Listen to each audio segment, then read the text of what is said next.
ஒரு 6 மாசத்துக்கு முன்னாடி என் மாப்பிள்ளை எனக்கு ஒரு மெசேஜ் அனுப்பிட்டாரு.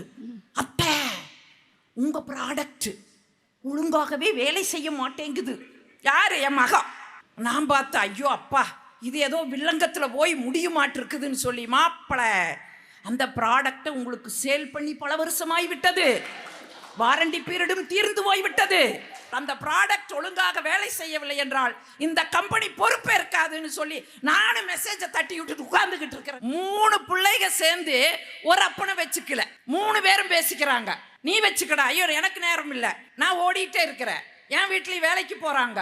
இன்னொருத்தன் சொல்ற எனக்கு முடியாது. 3 பேரும் பேசிட்டு இருந்தாங்க. அப்ப அப்பன் சொன்னாரு படுத்துட்டு இருக்கிறவரை, அட ஏண்டா 3 பேரும் சண்டை போடுறீங்க, கம்முன்னு என்னை கொண்டு ஆத்துக்குள்ள போட்டுருங்கடானாரு. அட 3 பேரும் சேர்ந்து தூக்கிட்டானுங்க.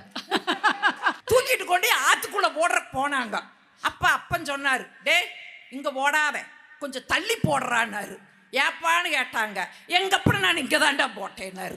காலையில கல்யாணம், மத்தியானம் ஹனிமூன், மாலையில டைவர்ஸ் வாங்குற வாழ்க்கை வெளிநாட்டுல 35 வருஷம் கணவன்